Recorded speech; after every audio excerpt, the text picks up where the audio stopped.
Good morning. আজকে 2 September সকাল 9:30 বাজে। আমি ওই বাড়ি যাচ্ছি, জগন্নাথ কুঞ্জে যাচ্ছি বেশ কিছু জিনিস আনতে। জগন্নাথ কুঞ্জে ঢুকছি।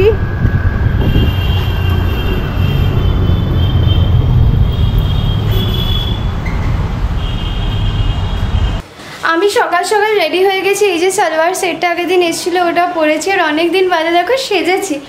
একদম সাজগোজেরও মন হচ্ছিল না। এই কদিন যা ইনস্টাগ্রামে শ্যুট করেছি একদম না সেজে করেছি। আজকে জানিও এই লুকটা কেমন লাগছে। আজকে একটা ইনস্টায় শ্যুট করব। খুব হ্যাপি অ্যাবাউট দিস শ্যুট। খুব সুন্দর লাগছে আমার নিজেকে। মা এখন জগন্নাথ কুঞ্জ গেছে, ওই শ্যুট রিলেটেড কিছু জিনিস আনতে হতো, প্লাস মায়েরও কিছু জিনিস লাগতো, সেগুলোও আনবে। তো আপাতত এই আপডেট। এখন বাজে 10:30। মেনলি এখান থেকে আমি আমার জুয়েলারি নিতে এসেছি। কিচ্ছু আমার জুয়েলারি, যেগুলো আমার সেলের ব্যাগ জুয়েলারি সমস্ত রাখা। কবে যে এই বাড়ি থেকে পুরোপুরি শিফট করতে পারবো জানি না, বুঝতে পারছি না। জানো তো, এত জিনিস এখনো, মানে তোমরা তো জানোই আমার শাড়িতে এখনো কিছু নেওয়াই হয়নি, জামা কাপড়ও হয়নি, অনেক কিছু টাল হয়ে রয়েছে, সমস্ত গোছাতে হবে। এবং সব থেকে বড় জিনিস, আমার ওই বাড়িতে ছুঁচো নেই। মানে কিছু তো অনেক সময় দরকার হয় না, তো সেইটা আগে নিয়ে যাব আজকে। আর আমার ক্রিয়েটিভ কাজের তো একটা জিনিসও নিয়ে যায়নি। সেদিন সৌরভ বলছে, লোপা কতদিন তুমি কিছু ক্রিয়েটিভ কাজ করনি। সত্যি কথা গো, কতদিন করিনি। এটা আমার শুধু ছুঁচোর বক্স, এটা আমি নিয়ে যাব। এ বাড়িতে এসছি তাই ভাবছি মোছাটা একটু লাগিয়ে যাই। আরে ঘরদোর না পুরো ধুলো ধুলো লাগে, ধুলো ধুলো। রান্নাঘর আর এই বাইরে ঘরটা অন্তত মোটামুটি ঘর পরিষ্কার করেছি। দেখো মেঝে পরিষ্কার হয়ে গেছে, রান্নাঘরটাও করেছি। আর এই দুটো ব্যাগ আজকে যাবে, এটার মধ্যে ভর্তি বাসন আছে, এটা থাকবে। নিচে একটু দাঁড়িয়ে আছি, রিক্সা ডেকেছি, রিক্সা করেই যাব, কারণ দুটো ব্যাগ। আমার রিক্সা এসে গেছে, এই যে সব নিয়ে যাচ্ছি। কি জ্যাম, এখান থেকে রাস্তায় জ্যাম অবস্থা। দেখো রাস্তার অবস্থা, বাস অটো ট্যাক্সি কিছু বাকি নেই। এই সময় সাংঘাতিক অটোর লাইন থাকে, সাংঘাতিক। গেটের সামনে ডাবলা বসেছে, এসে গেছি। একটু ছোট দাও, কিন্তু জল হয় জানো। ডাব নিয়ে নিলাম। এই যে নিয়ে এসছি, জুয়েলারি পরে ফেলেছে, এই জুয়েলারিটাও নিয়ে যাবে। হ্যাঁ নিয়ে যাবে, এগুলোটা কিন্তু লোপামুদ্রা ক্রিয়েশনে। হ্যাঁ এই সেটটাও নেবে না, বাট এটা নিয়ে যাবে। আচ্ছা ঠিক আছে। এই সেট ভালো লাগছে তো। মানে আমি জানি না তোমরা এটা রিলেট করতে পারো কিনা, যারা আমরা ইন্ডিয়ান আর কি, ইন্ডিয়ান অ্যাটায়ারে একটা আলাদাই কনফিডেন্স আসে। আর যখন সেটা একটা ঝুমকা দিয়ে এক্সারসাইজ করা যায় আরো বেশি। মানে এখন মানে বেশ আমি এরকমভাবে দিন কাটাচ্ছি কয়েকদিন। বিশ্বাস করো, অনেক মেন্টাল স্ট্রেস আছে, সব রকমের ইমোশনাল প্রেশার এখন আছে। আমার কিছু ইমোশনাল প্রেশার নেই। ঠামু দুজনে অসুস্থ, মানে একটা change of life, change of everything না। জল বদলে যাবে, খাবার বদলে যাবে, হাওয়া বদলে যাবে, তুমি সব পারবে, সেটা তো আমি বুঝতে পারছি। এবার এটাই আরেকটা বড় প্রেশার, যখন সবাই জানে যে তুমি সব পারবে, দেন ইউ নো যে তোমাকে পারতে হবে। এরকম একটা প্রেশার থাকে না। কোনো প্রেশার নেই, কোনো প্রেশার নেবে না। ছোট থেকে তুমি জানো যে তুমি সব পারো। এবার ওই একটা চ্যালেঞ্জও থাকে, নিজের সাথে নিজের একটা কম্পিটিশনও থাকে। কোনো কম্পিটিশন এই সমস্ত কথা বলবে না, বলছি মানে থাকে। তুমি সব পারবে, সব ঠিকঠাক করে, আর মাথা ঠান্ডা রাখবে। তারপর আমার কত মানে কুচো কাচাদেরও আমি ছেড়ে যাচ্ছি। আমার পাগলু, সুইটি পাই, ব্রাউনি, ওয়াইটু, মানে অনেক কিছু। মানে ওদেরকে তো বলেও যেতে পারছি না যে আমি কিসের জন্য যাচ্ছি। তো ওটাও একটা খুব সাংঘাতিক ইমোশনাল একটা ব্যাপার। তুমি গুচির নামটাও ভুলে যেও না, ও তোমাকে খুব ভালোবাসে। আসবে আমি জানি আমার কাছে। যাই হোক, গুচি চাইলে গুচি আসতে পারে। আর গুচির সাথে আমি ফোনে ভিডিও কলে দেখতে পারবো, বাট আমার এই পুচকেগুলোকে আমি মাকে বলেছি আমি যাবো, আমি তোমার ভিডিও কল করে দেখাবো। তারপর আমার রকি বন্ধু আছে, রকিকে প্রচন্ড ভালোবাসি। রকি একটা রটওয়াইলার, তো রকির আর কি বাবার নাম্বার আছে আমার কাছে। আমি বলছি আমি ফোন করবো কাকু প্লিজ। হ্যাঁ মানে কাকু আমাদের পাড়ায় থাকে, রকির সূত্রেই আলাপ, রকিকে আদর করতে গিয়ে কাকুর সাথে আলাপ। কাকুকেও ইভেন মিস করবো, আমাদের চকলেট দেওয়া, আমরা জিম যেতাম ওই পথে। তো ওই আর কি পুরো পাড়া বদলে যাওয়া। জানা কাকু জানে আমি কি চিপস ভালোবাসি, এগুলো এক একটা কানেকশন না। এক্স্যাক্টলি, আমাকে বলতে হয় না। মা গিয়ে বলবে তিতলির পছন্দের চিপস দাও, যেটা নতুন আসবে ঝাল ঝাল ফ্লেভারে, জানা কাকু দিয়ে দেবে। তো পুরো 22 বছর একটা পুরো হসপিটাল থেকে 6 দিনের মাথায় এই পাড়ায় তিতলি ঢুকেছে। জগন্নাথ কুঞ্জ, তান্নু, আরিয়ান, আমার ফুল পাড়া, মানে সবাইকে ছেড়ে যাওয়াটা খুব ডিফিকাল্ট। আর এমন একটা স্টেজ, এখন বাড়িতে ঠাম্মা অসুস্থ, দুজন অসুস্থ, সেইভাবে না আমরা টাইমও অ্যারেঞ্জ করতে পারলাম না যে সবার সাথে মিট করব। তাও ইচ্ছা আছে চন্দ্রা পিসি, তারপর দিদি ভাই, ত্রিনি দিদির সাথে একবার দেখা করার, মানে যতটা পারছি করছি। আর সবসময় কি বলতো, অন দ্য ওয়ে দেখা করে আসি, সবসময় তো ব্লগও করা হচ্ছে না, এটাও একটা ব্যাপার। তো হয়তো তোমরা দেখছো না সবসময়, বাট আমি দেখা করে নিচ্ছি সবার সাথে যতটা পারছি। তারপরে আজকে যখন এটা জানি না, এটা মানে অনেকে অনেক রকমভাবে মেকআপ করাটাকে নেয়, যদিও আমি সেরকম মেকআপ করি না, বাট আজকে একটু লিপস্টিক করতে, একটু ফাউন্ডেশন মাখতে, একটু ধুল করতে এত ভালো লাগছে, এত গ্রুমড অ্যান্ড ফ্রেশ লাগছে, কি বলবো। মনে হচ্ছে পেটটা গরম হয়েছে, ওই অত ওষুধ খেয়েছে তো এই জন্য ডাব এনেছে। তিতলি একটা ডাব খেয়ে নে বাবা, চ কেটে দিচ্ছি, চ। মুড়ি আর বাতাসা ভিজিয়ে দেবো, ওটা খাবি। আর এইটা এনেছি তোর জন্য, এটা নিয়ে যাবি। কেন বুঝতে পারছিস? প্লিজ প্লিজ একটা রাখ না, টিস্যু না তিতলি, একটা রেখে দে, তখন বিপদে পড়বি। এটা এরকম ছোট, সেখানে এটা একটা নিয়ে যা। তোমরা কি বলো, একটা নিয়ে যাওয়া তিতলির উচিত কি উচিত না? এটা 3:30 বাজে, আমি আর তিতলি এখন বেরোবো। আমাদের খাওয়া দাওয়া অনেকক্ষণ হয়ে গেছে, কিন্তু তোমাদের সাথে শেয়ার করিনি। তার কারণ হচ্ছে শুধু ভাত রান্না করেছি, কালকের সমস্ত কিছু ছিল। সুস্মিতার রান্না চিকেন ছিল, আমার তৈরি আর মাছ ছিল, আর তিতলি মেনলি মাখন দিয়ে ভাত খেয়েছে আর চিকেনটা খেয়েছে। তো খুব তাড়াহুড়ো আছে, এখন বেরোবো, কিছু কাজ নিয়েই বেরোচ্ছি। আজকে আমাদের নেম প্লেটটা দেবে বলেছে, ফোন করেছিল, ওখানেও যাব। বেরিয়ে গেলাম। আর আজকে একটু ভদ্রস্থ আউটফিট, এটা আমি নিয়ে যাচ্ছি না, তাই এটা পরেছি।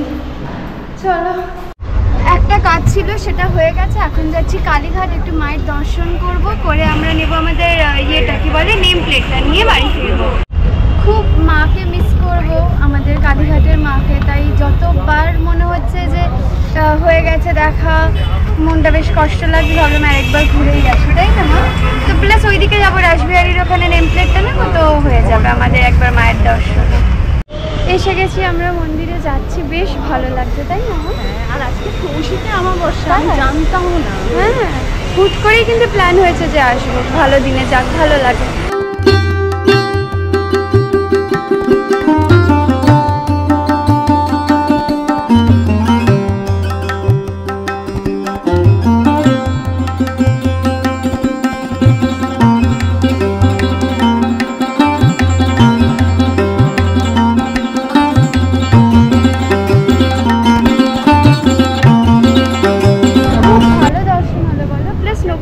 বাবার ওখানেও গেছিলাম, তলা, আচ্ছা, মানে হ্যাঁ আমি ফার্স্ট টাইম গেছি। রাখি পূর্ণিমায় যে সত্যনারায়ণ পুজোটা আমাদের বাড়িতে হয়েছিল, তখন ঠাকুরমশাইকে বলছিলাম যে আমরা কালীঘাটে খুব যাই, তখন উনি বলেছিলেন কালীঘাটে গেলে নকুলেশ্বর তলা অবশ্যই যাবেন, অবশ্যই দর্শন করে আসবেন। তাই তিতলিকে নিয়ে, বল তিতলি, হ্যাঁ চলো। রাস্তাঘাটের অবস্থা একটু খারাপই, তাই তিতলিকে নিয়ে গেছিলাম। আমি খুব মায়ের সাথে আসতাম নকুলেশ্বর তলায়, মা দিদিমা পুজো দিতে যখনই আসতাম, কিন্তু আমরা আসলে মোটামুটি কালীঘাট ঘুরেই চলে যাই। এসে গেছি লেকমল। লেকমলের একদম গায়ে লাগানো একটা দোকান আছে, দেখবে ফুল গাছ, ফেক প্লান্টস এইসব বিক্রি হয়, ওইখানেই আমরা নেম প্লেট বানাতে দিয়েছি। অনেকে জিজ্ঞেস করে, হ্যাঁ আমি দেখিয়ে দেবো আজ। ফাইনালি বালিশ কিনলো মা, ফাইনালি।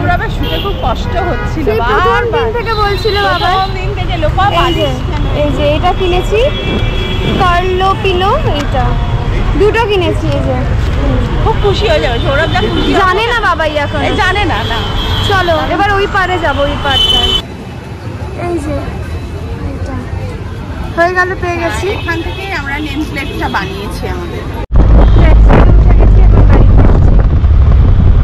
রাস্তায় প্রচন্ডই জ্যাম। হ্যাঁ ভালো জ্যাম আছে। ফ্ল্যাটে ঢুকছি আর দারুণ হাওয়া, এত গরম থেকে এলাম তিতলি বল, তাই না? যেই ফ্ল্যাটে ঢুকেছে একদম দারুণ হাওয়া। আর আমাদের এখানে মেলা হচ্ছে, ঘোরানোর জায়গাই পাচ্ছে না, এমন লাইটের ওই স্ট্যান্ডগুলো করেছে, ভিড় গাড়ি, ট্যাক্সি, হ্যাঁ ভেতরে ঢুকিয়ে দিলে এইটা একটা সুবিধে হয়েছে। বল ওনাদেরও সুবিধা না, এত ভিড়ের মধ্যে না এত দাঁড়িয়ে। চলো বাবাই উপর থেকে দেখছে হলুদ ট্যাক্সি করে ঢুকে এলাম। হ্যাঁ কি এনেছি? বালি ছেড়েছো? যাক বাবা, প্রণাম করছে, দেখেছো কিরকম অসভ্য লোক একটা। এই যে আমাদের নেম প্লেট এসে গেছে, দেখি পালধি বাবুর হাতেই দেখি নেম প্লেটটা, একটু দেখাও সবাইকে। দারুণ হয়েছে। এই তো ওটা কিছুই না, টানিয়ে দিতে হবে না, বলেছে ইয়েও করে দিতে পারেন। কি বললো? ড্রিল করতে বললো। আপনাদের যা ইচ্ছা আপনারা করতে পারেন, আমরা একটা হুক দিয়ে দিয়েছি যদি আপনারা চান। কেমন হয়েছে জানিও তোমরা কেমন লাগলো। খুব সিম্পল এন্ড এরকমই স্লিক আমাদের পছন্দ একদম। আর বালিশ কেমন হয়েছে পালধি বাবু? হ্যাঁ প্রণাম করছে, ওকে নাকি আমি বালিশে শুতে দিই না। বালিশটা একদম পাতলা হয়ে গেছে, এরকম পাতলা। দেখো আমি কি বালিশে শুই। আচ্ছা দেখিও। সেই বিয়ের বালিশ। এটা মোটেও বিয়ের বালিশ না, তারপরে কেনা হয়েছিল না যখন নতুন রং হলো ওই বাড়ি তিতলি, তখন কেনা হয়েছিল তিতলির তখন 10 বছর। জিজ্ঞেস করলাম কতদিন চলে, বলে অনেক দিন। আমি বললাম কতদিন চলে বলুন একটা বালিশ? বলো 3-4 বছর আরামসে। হ্যাঁ কিছু বলার আছে তোমাদের? এরকম চুপ হয়ে গেছো তোমরা, দেখেছো দুজনে এরকম চুপ হয়ে গেছে। আমি আর সৌরভ খাবো চা, তিতলি খাবে ব্ল্যাক কফি, আর তার সাথে হচ্ছে গরম গরম ফিশ ফ্রাই। যে কালকে যেগুলো ছিল এগুলো বেঁচে ছিল, চা দিয়ে খেয়ে নেবো। আর তার সাথে মেও আর টমেটো সস পার করে এনেছি। আমি এত দিন ধরে এই পাতলা বালিশটাই আমি শুই, কিছু আছে এতে? যথেষ্ট আছে। তো কে কিনেটা আনলো? না তুমি কিনে এনেছো, কিন্তু আমি কবে থেকে বলছি এই বালিশটার অবস্থা দেখো। যথেষ্ট ভালো। ঘাড়ে হয়নি। কি হচ্ছে তোমার ঘাড়ে? বেল্ট পরতে হবে, ঘাড়ে স্পন্ডিলাইটিস হয়ে গেছে। শোনো বালিশে শুতে না করে, তারপর তো ওই বালিশটা পরে বলবে লোপা ঘাড় ব্যথা করছে, বলবে কি না? তুমি একটা কাজ করো, এইটা থেকে ওয়ার খুলে এটাই পড়াও এখন। সাদাতেই শোয় না না না, সাদাতে কেউ শোয় না সৌরভ, সাদাতেই শোয় না না, সাদা দেয়। সে তো পুরো সেট, এটা তো মানে ইয়ে নয়, বালিশের কভার সাদা নয়, বালিশটা সাদা। হ্যাঁ ওটাই ভালো। এটা বার করে এই কভারটা পরিয়ে দেবে, দেখি এই কভারটাই তো হবে না, এটা বড়। না না সেম, এগুলো সমস্ত এর থেকে কেনা, এগুলো সেম। তুমি এই বাজনা বাজিয়ে বাজিয়ে বালিশ আরো এরকম করেছো। বালিশে কিছু আছে বাজনা বাজিয়ে? হ্যাঁ কেউ তুলোই নেই। ও তুলো নেই? সামান্য তুলো আছে। এসে বিয়ের বালিশ, মোটেও বিয়ের না। আমাদের নানান রকমের ডিনার। আমার প্লেটটা সবার আগে দেখিয়ে দিই, ফ্রিজে যা যা ছিল আমি সব বার করে নিয়েছি। তিতলির হচ্ছে পাস্তা, হ্যাঁ এটা হচ্ছে কর্ন পাস্তা। আর সৌরভের হচ্ছে রুটি গজাটা কালকের থেকে ছিল, আর হচ্ছে ছোলার ডাল। ছোলার ডাল আমিও একটু খাবো। কারণিকের মা পরিণীতা আমাকে পিঠে তৈরি করে পাঠিয়েছে, দুর্ধর্ষ খেতে হয়েছে। আমি অলরেডি 2টো খেয়ে নিয়েছি, কিন্তু দারুণ হয়েছে, খেয়ে দেখ, দুর্দান্ত দুর্দান্ত। ভালো না? হ্যাঁ কিন্তু না, আমি প্রচন্ড ভালোবাসি পিঠে খেতে। আমি খুব পিঠে পুলি এরকম ভালোবাসি। দেখো আমি অনেকগুলো খেয়েছি, সাইজগুলো দেখো, দারুণ হয়েছে, দারুণ। মুখে আরাম লাগছে দেখলে, জিভের ঘাটা হয়ে কেলেঙ্কারি হয়েছে। আজকে নুন জলে কুলি করেছি, নুনটা লাগতে করে উঠেছে একদম। বাবা ওটাতেই ঠিক হয়ে যাবে, চলো ঠিক হবে। ডিনার খাওয়া হয়ে গেছে, আমার মাউথ ওয়াশ করে নিয়েছি, এখন ভালো কথা বলতে পারছি, বিকজ এক্ষুনি মাউথ ওয়াশ করলে বেশ ক্লিন থাকে। তো একটু ঘুম থেকে উঠে যা ব্যথা করে এইখানগুলো কেমন একটা হয়ে যায়, কেমন একটা ইয়ে হয়ে যায় আর কি বলে জিনিস, চ্যাপ্ট হয়ে যায়, লিপসগুলো খুব কষ্ট হয়। বাট এখন ঠিক আছে। এনিওয়েজ আজকে ব্লগটা যদি ভালো লেগে থাকে প্লিজ লাইক কমেন্ট শেয়ার করে দিও, আর যারা এখনো সাবস্ক্রাইব করনি পরিবার.com কে সাবস্ক্রাইবও করে দিও। বাই।